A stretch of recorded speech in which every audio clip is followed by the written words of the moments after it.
Alright, welcome everyone to the 6th episode of the Becoming Conscious podcast. And in this episode, we're going to be talking about how to live a conscious life, what it means to live consciously, and I'm going to set forth a vision of the conscious life and start explaining the possibilities of increasing your consciousness and how to go about doing that in a practical way right here today. So before I get into the nitty-gritty of this podcast, I want to tell you about how you can support the show. The best way to do so is either through iTunes and leaving a comment, which is much appreciated, or going to Patreon at patreon.com/becomeconscious. On Patreon, I just started releasing private podcast episodes about the weekly insights that I'm having along this journey of becoming more conscious, as well as I'm releasing conscious films and high quality inspirational pieces of videography and filmmaking. Also, if you haven't found the YouTube channel Becoming Conscious, I'm starting to release weekly films on becoming more conscious. The latest one was about why being present is a rebellious act, and a few insights that I had after going in a float tank and having the sensory deprivation tank experience. So I would urge you to check both of those things out. And on Patreon, if you want to support the show and get all these private podcasts and films and everything, it only costs roughly the price of a cup of coffee. So it's very cheap, and it helps tremendously to further this show and to help me create more content. So let's get right into the show. What does it mean to live a conscious life? And how will your life be different if you go down the path of turning inwards and becoming conscious? A vision for the conscious life is the kind of life that's available for you if you stick with this podcast and start watching the YouTube videos, and if you're turning inwards to understand what's true in your own experience. The purpose of this is to inspire you to get your life in check and to begin going down a long and rewarding path of increasing your consciousness. With this work, the possibilities and understanding is endless. You can just keep going deeper and deeper into your own mind and discovering new truths and experiences that you never knew were possible, thus further deepening your experience of life and understanding of your place in the world. And you do this by understanding your true self and who you really are. Most people think that they have it all figured out. They're stuck in their beliefs about how the world works, and they think that they know who they are and what's possible. But I'm here to tell you that that is completely false. Just about everyone in this world has an incomplete view of how the world works, and being able to be fine with that and realize that you too have an incomplete view opens you up to the possibility of becoming conscious and of not knowing, and realizing that there's so much that you might be able to experience and understand outside of your current perception of reality. And I'm guilty of this too, thinking that I know more than I do. And thus I've started embarking on this process of what I like to call unindoctrination. And it's basically I'm just working to understand the beliefs that I hold, how I acquired them, and then reorienting myself to focus and rely more on direct experience rather than the word of other people. Although it is still great to understand the word of other people, I think one of the most important habits you can have is reading on a daily basis. And I will cover this a little bit later in the episode and give you some practical ways to begin increasing your understanding of reality and becoming more conscious through the process of reading. But right now I want to share with you a quote from someone that has deeply inspired me on this becoming conscious journey. This guy, his name is Peter Ralston. He's written one of my favorite books on becoming conscious called The Book of Not Knowing. And I'm not sure exactly what the quote is, but he says something along the lines of, truth and knowledge only arise when we let go of our concepts and become open to anything, when we truly realize that we don't know. And he said that in The Book of Not Knowing. This vision about what's possible and what kind of life you can create for yourself if you realize that you don't know what's possible has already been realized by many people throughout history. It's nothing new. People like the Buddha, Jesus, Ramana Maharshi, Osho, Rupert Spira, some modern guys, like I'm pretty sure that Peter Rawson has, Eckhart Tolle, and some people like them. Although I will tell you to be cautious. Some people are false gurus and they give the illusion that they have achieved enlightenment and understanding, but in reality they have not. And just realize that in your own experience, you don't know whether any of them have become conscious themselves, but you just need to realize that they have these great insights and they can help you along your own journey in having more direct experience. Everyone has an impartial and fragmented view of reality. This should help you realize that you don't know much in this world, and that if you close yourself off to new ideas and think that you have everything figured out, this is going to lead to a life of ignorance and unhappiness. Realize that everyone's view, as well as the fundamental views and truisms that our culture provides, are impartial and influenced deeply by our cultural upbringings. Not knowing shouldn't be seen as ignorance, but rather as a state from which insights arise. If you realize that in your own experience you don't know what's true and you don't know who has the truth and who you can trust with knowledge, this will open you up to experiencing directly what's true. The conscious life is one in which you're constantly having insights and understanding life on a deeper level, thus improving the quality of your life. Most people don't realize how deep consciousness work and personal development work goes. Most people, I think, see personal development as something that if they read a few of those popular self-help books, then they could maybe improve the quality of their life by 20, possibly 50%. What if I told you that there's no limit to this growth? There are endless aspects of yourself that you can work on, and each part of you that you work on will increase how good your life is. There's financial independence, there's emotional mastery, there is consciousness work. All these I'll talk about later in the episode, but I just want you to realize that growing yourself, becoming more conscious, and pursuing personal development work isn't a linear process. It's exponential, and there are so many things that you can improve about yourself. It's never ending, which also means that how good your life can be is also never ending, and your life could be infinitely better. So a conscious life is one in which you have, or which you're well on your way to overcoming your addictions, depression, or neuroses. A life in which you've developed yourself to the ability that you can be content in an empty room. Just think about that for a moment. Can you be content with just the present moment and with nothing else? The vast majority of people, if I had to estimate, I'd probably say 99% of people need constant stimulation, whether it's checking their phone every 5 minutes, scrolling through social media, smoking, watching television, eating junk food. Have you ever thought about why it's so hard to eat healthy? I'm pretty sure that it's because over time with bad habits, you start developing addictions to these stimulating foods. No longer can you just switch immediately to eating healthy foods because your body would start having withdrawals and would start having massive urges to eat some salt, sugar, or fat.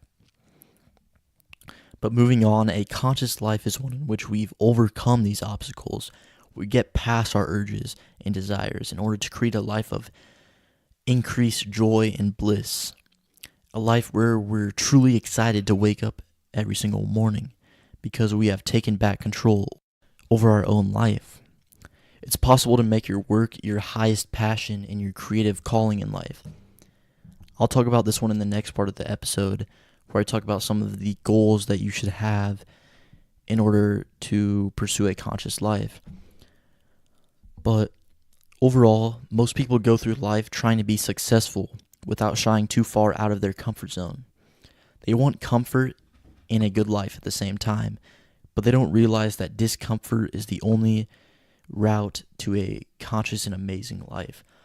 The mindset that you should have is realizing that the further out of your comfort zone you can push yourself, the faster you'll grow and the more improvement you'll see in the quality of your life and the results you're getting in life.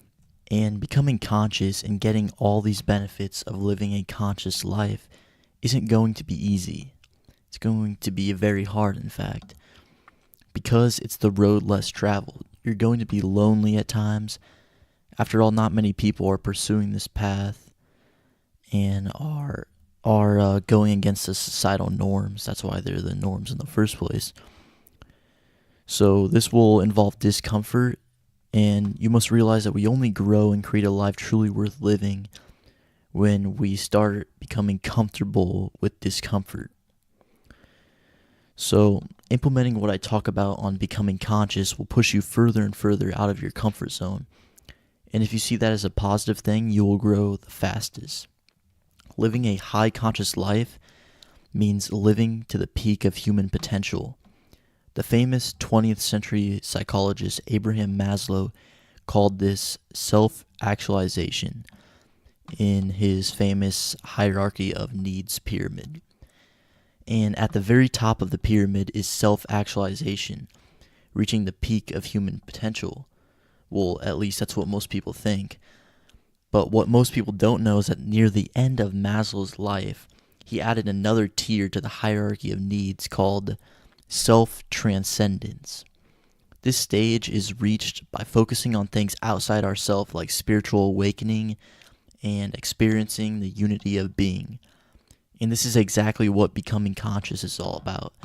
This podcast and YouTube channel is about moving you forward on the path towards self-transcendence and deep realizations into the nature of being. And this will help you live the most authentic life possible. Now, just as stated in the title, self-transcendence involves transcending and shedding the individual ego, which is accomplished by realizing who you really are at the core of your experience, often called a mystical experience.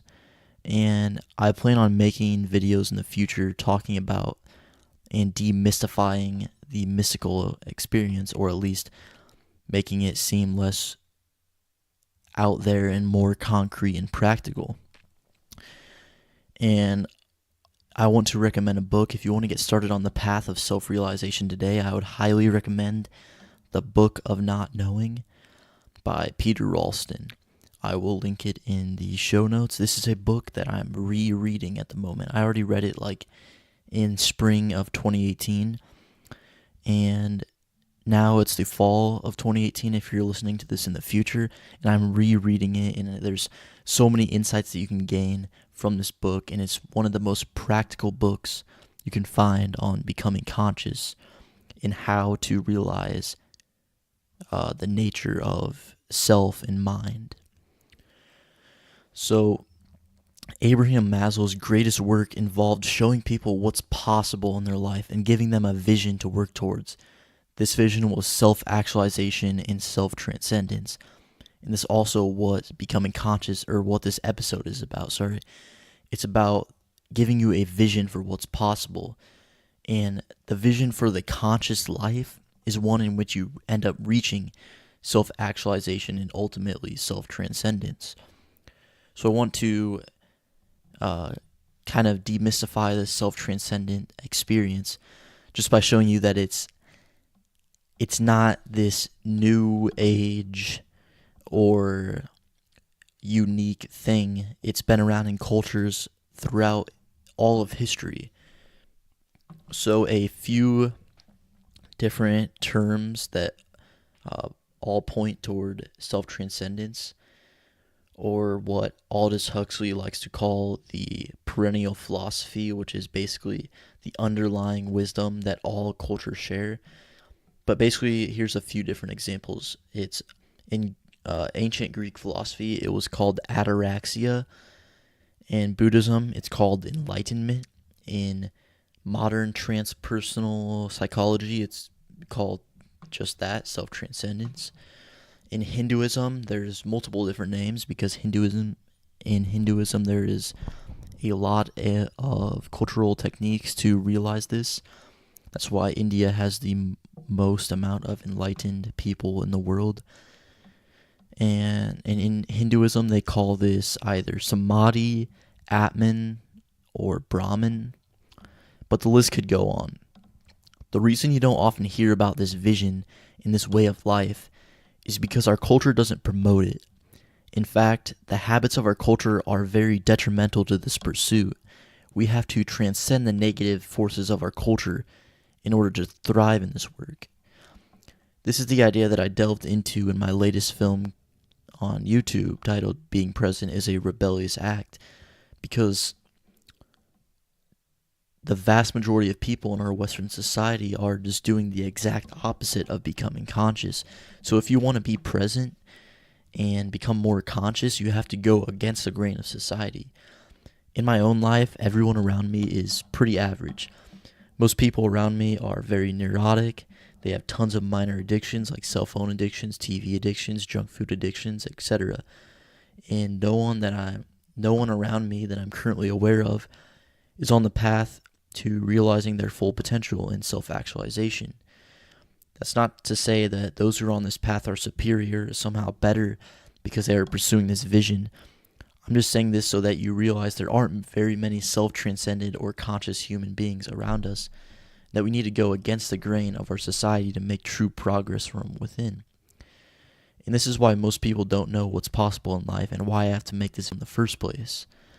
And the fact that no one in our society is on the path towards self-realization, or very little, has been known and represented throughout many different cultures. I want to give you this quote by J. Krishnamurti, which he was an ancient or an Indian sage. He basically said, this is the exact quote, it's that it is no measure of health to be well adjusted to a profoundly sick society. So just because you're successful and you're well adjusted to those people, the people around you, doesn't mean that you are conscious and realizing your full potential. But anyways, so here are some high conscious goals that of what's possible that will inspire you to take action on a conscious life. The idea behind this episode is to help you on the path to conscious living by giving you a larger and more ambitious vision for what's possible and what you could accomplish and do with your life. Because having a vision is inspiration. A vision keeps you motivated over the long term. You must also deeply realize that these possibilities that I'm about to tell you aren't going to come easy. I would bet that 95+% of the people who are listening to this now will never follow through and take action on any of these goals. Or maybe they will take action for a few days, maybe a week at most, when it's easy, and then at the first sign of adversity, they will quit because they haven't created and believed in a strong enough vision. So you have to actually realize within your own life that massive self-growth is possible. And these are some of the goals that you can use to achieve, or that you can achieve if you commit and stay motivated through all the ups and downs. And so why is having a vision so important? Obviously inspiration and motivation. But in my own life, during this year, I was acting on this, what I like to call a value mindset. I read a bunch of blog posts by people on the web these days, and they were talking about why you shouldn't have goals and why you should act on your values rather than your goals, because, I mean, it makes sense in some respects because our goals change and often we find ourselves chasing goals and trying to find happiness in our goals, which is a futile pursuit, which is not something that you should be doing. But I found that when I was in this value-based mindset, I didn't always have a sense of urgency in my life. I didn't live like there was a ticking timer above my head telling me that I'm going to die and I need to live life to the fullest. At times I felt like, oh well, if I waste time watching Netflix, it's not like I don't have 50 more years to pursue the important stuff in life. And this doesn't really lead to progress. Yeah, it sounds nice to act only on our values, but I didn't think it was that practical. Goals can be a source of unhappiness if we think that we're going to be happy once we achieve them, but they don't have to be. There's a thin line to walk between acting on our values, being present in the now, while also setting lofty goals as a vision in order to motivate ourselves. So here are a few goals and visions that you can use to inspire yourselves and to motivate yourself to take action on a daily basis. So what's possible is you can create a life where you never have to worry about money again if you follow this conscious living and self-actualization path. You can end up not ever having to worry about money again. This usually involves creating a freedom business, which is basically a business that you can run from anywhere, and it's an online business. And if you start a freedom business, you can start doing what you love, or at least start doing something that you enjoy doing. This will help you wake up excited to take on the world, and it often entails becoming financially independent and making an income doing what you love. If you approach this from a conscious mindset, this process is powerful and freeing. So you're freeing up time to do what you love and make a living doing it. Working for yourself and on your own terms frees up tons of time to pursue consciousness work. No longer are you on the clock at your job. Now you can use your time how you choose. And if you choose wisely, it can be the first step to a highly conscious and inspiring life. So of course there are some careers that people find where they're working for the man or for a big company and they really enjoy their job. But I think these are few and far between. How many people do you talk to on a regular basis that say they love their job and who are employed by someone else? Probably not many. And if you're in that category, then being self-employed is a great way or a great thing to pursue in order to free up time to focus on what really matters in life. Being self-employed is very hard. I'm not going to say you can just start your own business and all of a sudden you'll be living this awesome lifestyle where you can run your business from anywhere. But if you have a passion in life, and if you have something that you want to pursue full time, and that right now you're not being able to fully pursue it because you're working to make ends meet, this can be a great way to find more meaning and to free up more time to live a conscious life. There are thousands of different passions that people have turned into an income that can sustain yourself, in which you can work for yourself. This very podcast is my attempt at supporting myself doing what I love. Most business ventures fail. I've written a few blogs, started multiple YouTube channels before, and none of them have ever worked out. But over time, if you learn from your failures and find the path that you want to travel down, you can find a way to make it work. Whatever it is you're passionate about, you can probably pursue that on your own terms and create a business out of it. Some things are very niche and specific, but most things you'll be able to do for a living if you're truly passionate about it and you have the drive and aspiration to add value to people's lives based on what you already know within that passion.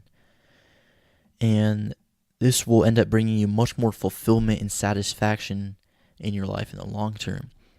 I personally think that the next big shift in our culture is that being rich in time is going to be seen as superior to being rich in money.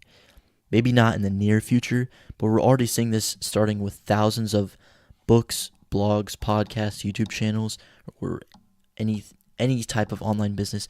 There are thousands of them on the idea of location independence, how to start online businesses, marketing, social media, making money on social media. These are all towards people are trying to escape wage slavery, escape the 9 to 5, and live a life that they're truly passionate about. Now, of course, not everyone will go down this route. We still need people to work as laborers and do the mandatory jobs needed to maintain a functioning society. But with the increase in robotic labor, many jobs are becoming worthless, and to survive in the future economy, I believe that creativity, entrepreneurship, and critical thinking are going to be in higher demand. And so that's a large part of what Becoming Conscious focuses on, this brand online, is that my passion is learning and teaching you how to think more critically. We talk about alternative ideas that teach you how to live a deeply profound and meaningful life. If you're interested in location independence and starting a business that creates time and freedom in your life, then I would recommend a book called The 4-Hour Workweek by Tim Ferriss. Great book. I'll link it in the show notes at becomeconscious.org/BC6. But this is just the tip of the iceberg. Although you don't have to work for yourself to live a conscious life, it surely helps. But you can start right here and right now. That's just one route to supercharge and increase your consciousness at a very fast rate. This means that you can create a life where your work isn't like drudgery, but it's play. It's exciting and is contributing positively to the world. This is what is possible. It's possible to develop full emotional control, where you conquer your negative thinking habits, your negative emotions, your bad habits, your impulses, your addictions. You might not believe it, but it's possible to develop 100% mastery over your emotions, like the Buddha or like a modern Zen monk, where you live a life of inner calmness, and it's possible to live a life where you never get aroused by your external environment, and instead you have complete control over how you react to your external circumstances. You'll transcend road rage, getting mad at someone in any situation that you might have previously got mad at someone. And this is, as I said, all of these take years of practice. This is an outcome of practicing mindfulness and meditation practices. And with this, you can develop what is called equanimity, which is basically emotional mastery. But the Oxford American Dictionary defines equanimity as mental calmness, composure, and evenness of temper, especially in a difficult situation. And that's exactly what's possible with a conscious life. You can develop massive amounts of equanimity in your life. Another possibility is you can have a deep understanding of how the world works. You can understand life on the deepest levels, understanding deeper than probably 99% of the population. That's not saying that most people are dumb or that you're going to be instantly a super genius if you commit to reading a ton, but just that I'm going to be talking about this in the end of the episode about how to be the practical steps to take to reach these goals. But basically, a short preview is that you can learn to read and connect the dots between different books, fields, and topics, whereas most people in life specialize in one or two areas. They don't venture very far away, but it's possible to connect the dots and to get a very broad, yet at the same time deep understanding of reality. I'm going to make a podcast episode on this in the future about systems thinking. One technique or process that I've begun using that has helped tremendously in providing constant motivation to understand and to read a more wide range of books is by developing what Nassim Taleb calls an anti-library. It's a list of books that you haven't read yet, but you want to read in the future. Just any book that you want to read, put it on your anti-library. And every time you read a new book, you'll probably find a few more to put in your anti-library, so it could be growing and never ending, and it becomes an infinite source of possible books to read that you're curious about. Something else that's possible is traveling long term. You can break free of the 9 to 5 rat race and experience all the world has to offer. You can work and put yourself in a situation in which you can travel full time or at least many months out of the year. So many people have already accomplished this. There are countless blogs, like I said before, travel YouTube channels, and podcasts about location independence and long-term travel. A favorite book of mine is called Vagabonding by Rolf Potts. But you can just experience so many different cultures, see how other people live their lives other than how you do in your hometown. And this is something that you can accomplish with a little bit of work and minimalism. You can start experiencing all that the world has to offer. Something else that's possible is you can have vitality and energy for the vast majority of the days of your waking days. You can transcend the need for coffee or any stimulants that most of our culture runs on.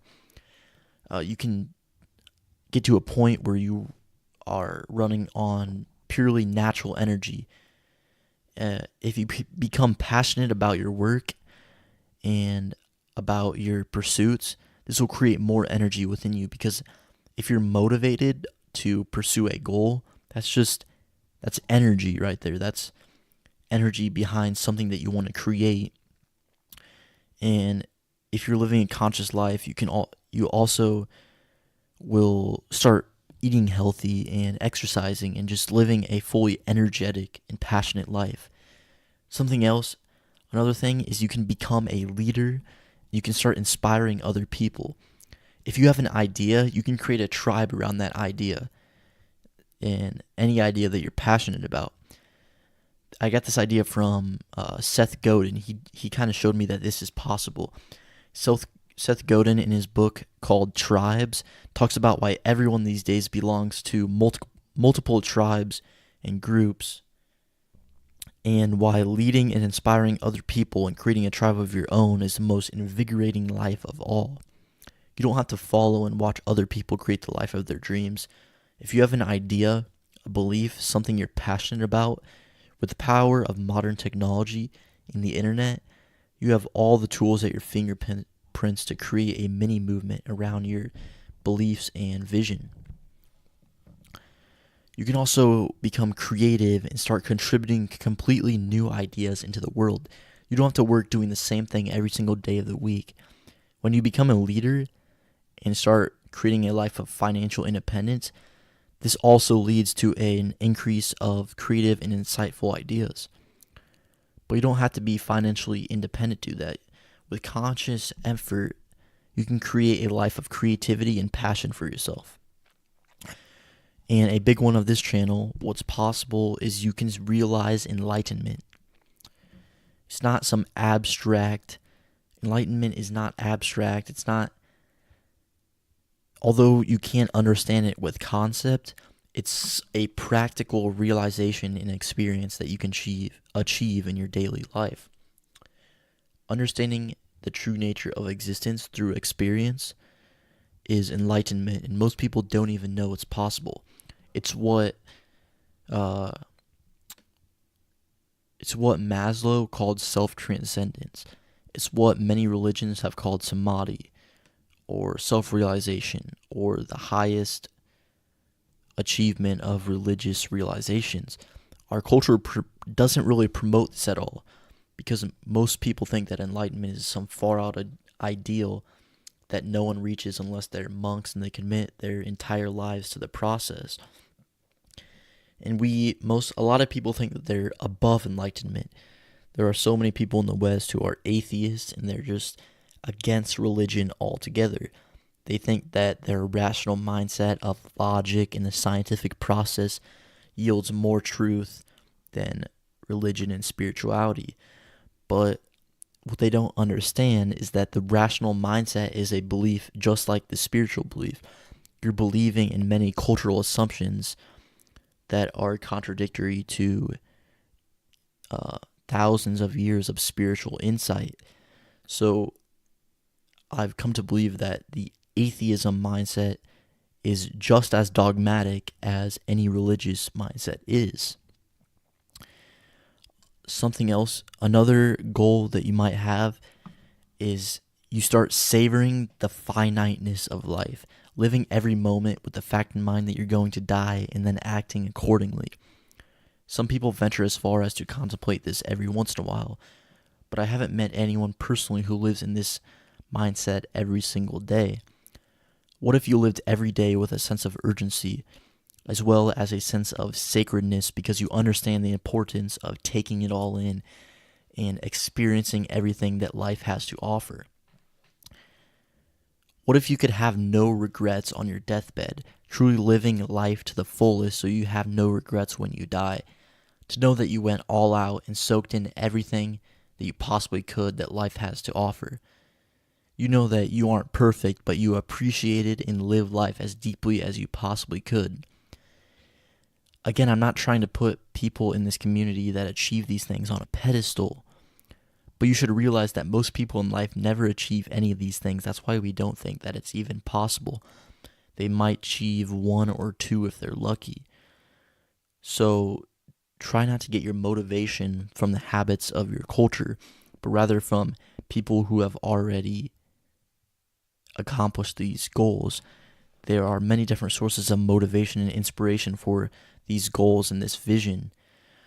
People who have truly embodied these things. People like Ram Dass, Peter Ralston, Ramana Maharshi, Mooji, Rupert Spira, Eckhart Tolle.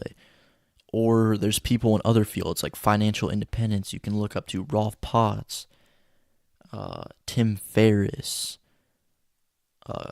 There's this YouTube channel that I've been watching and getting a lot of inspiration from called Lost LeBlanc. Just all these different sources that you can get for many different goals that you may have in life. Living a conscious life is much different than being rich and successful. You can gain status within society without being conscious or moving towards self-transcendence. Understanding truth and becoming conscious on the deepest levels isn't about social status. In fact, it has nothing to do with social survival at all. It's completely separate from social survival and the social hierarchy. All it serves is truth, nothing else. And these are just a few of the possibilities. There are countless others which are very inspiring, which I don't have time to share, and others which I have yet to learn about and understand.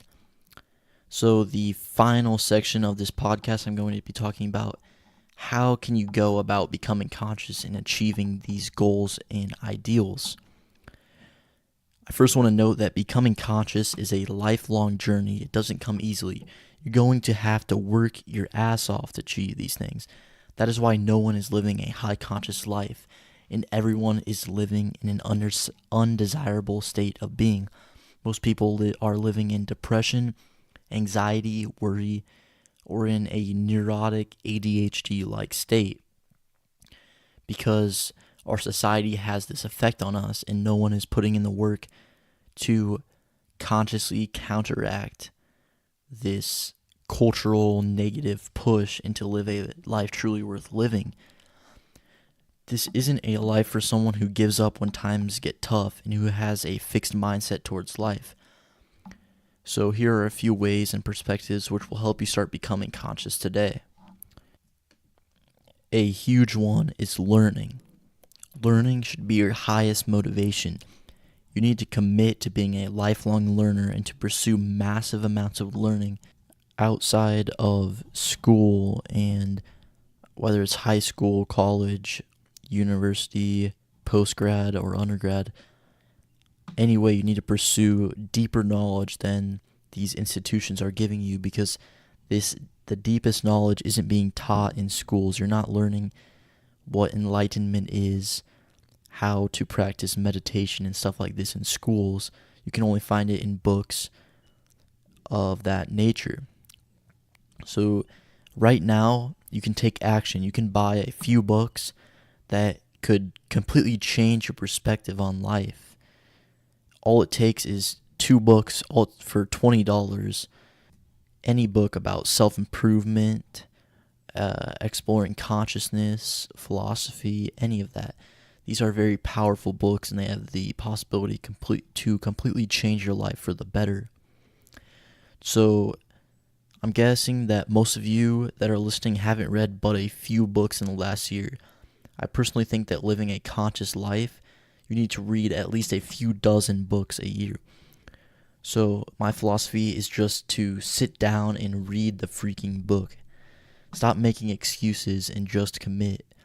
Maybe you're not doing 50 to 100 pages a day, but I would recommend trying to get in at least 25 pages a day, because this will give you a good pace of getting nearly a book a week in, which is a very good amount of books to read in a year. Reading means learning from experts who have already mastered what you're trying to master and understand in life. So that's why reading is so powerful. This could mean that they have a deep understanding of history or philosophy that you don't have. It could mean that they're enlightened and they are teaching you how to pursue enlightenment work.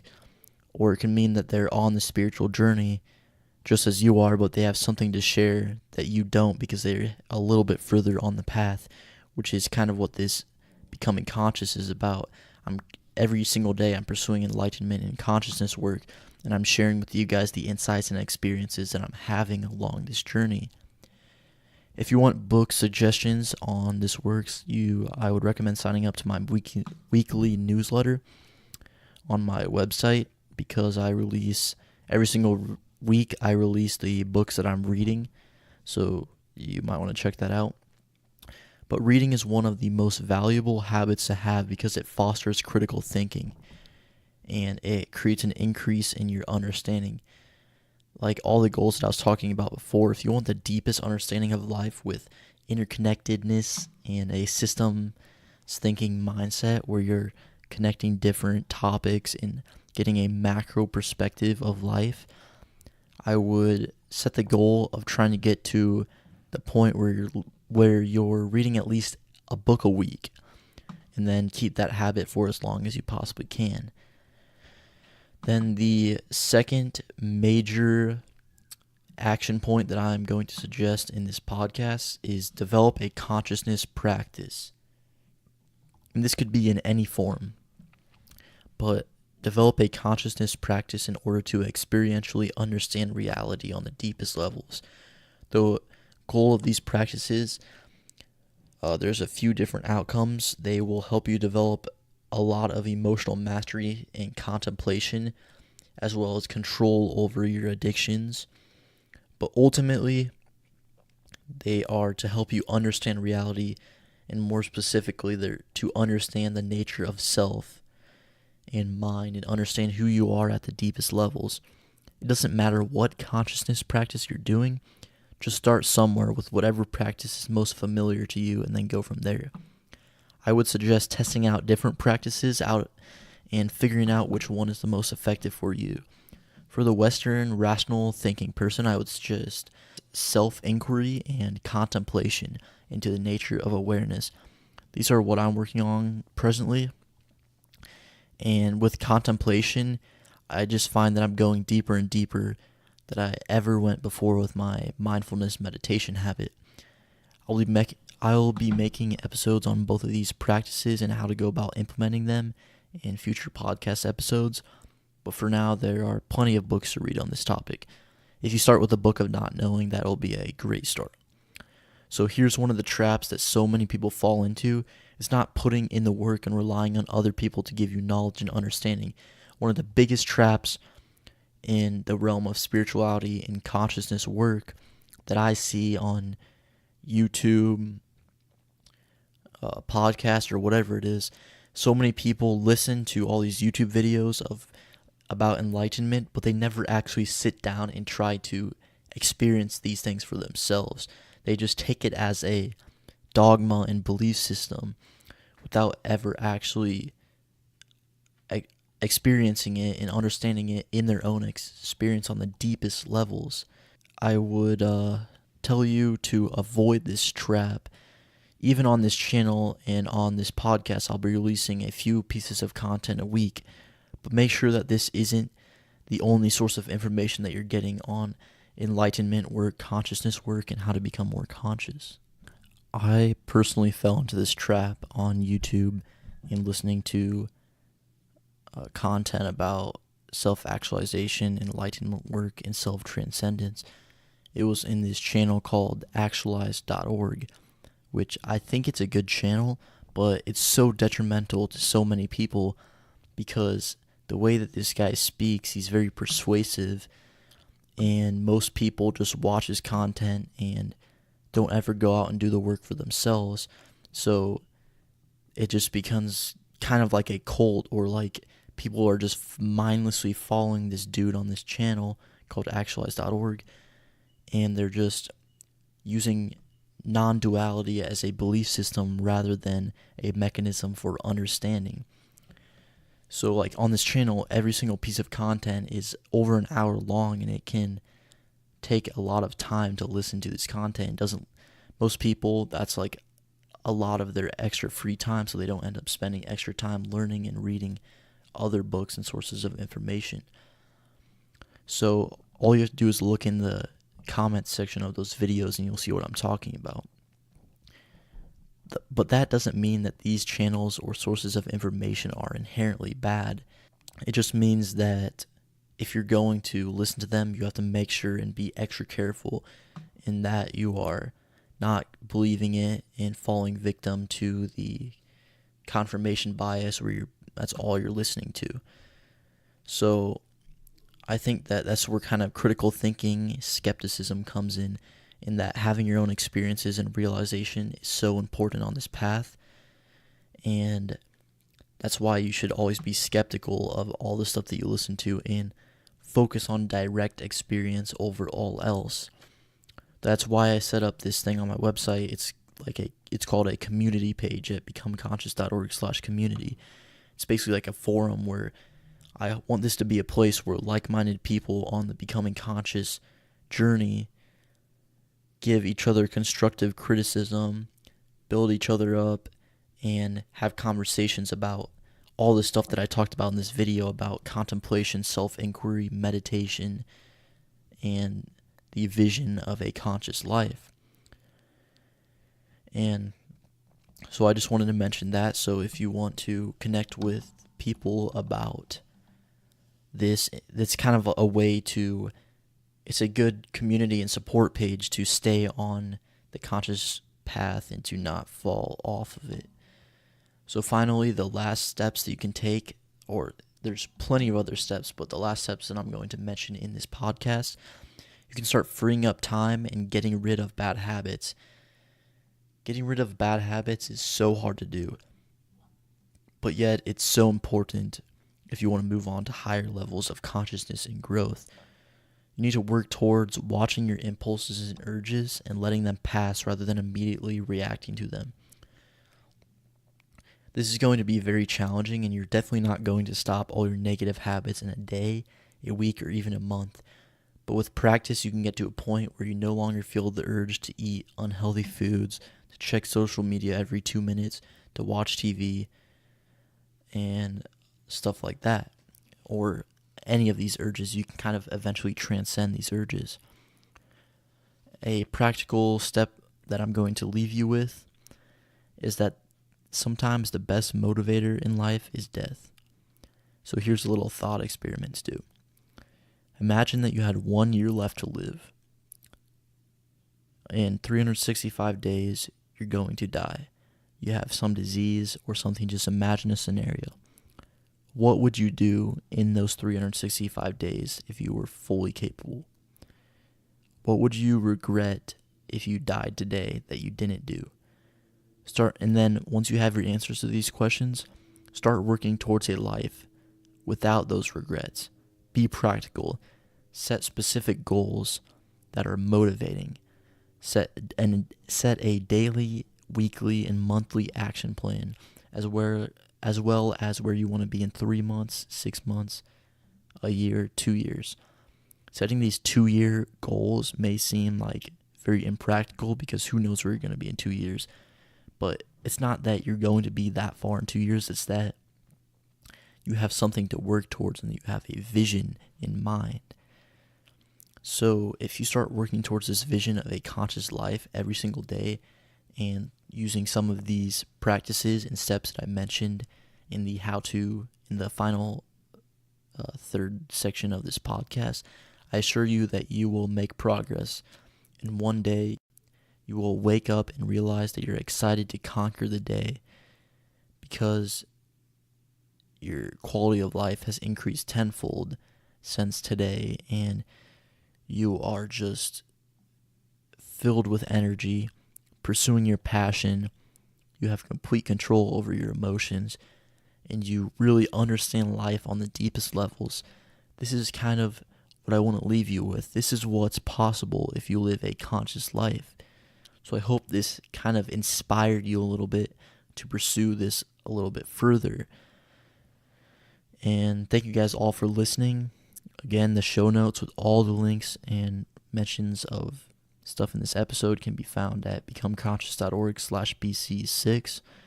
Also in the notes of the summary of this episode wherever you're finding your podcast. Again, if you want to check out the community page and have discussions about this, you can go to becomeconscious.org/community. Or if you want to support the show monetarily and in return get access to private podcast episodes and short films, you can go to patreon.com/becomeconscious. Thank you guys all for listening, and I will see you guys in the next one. Peace.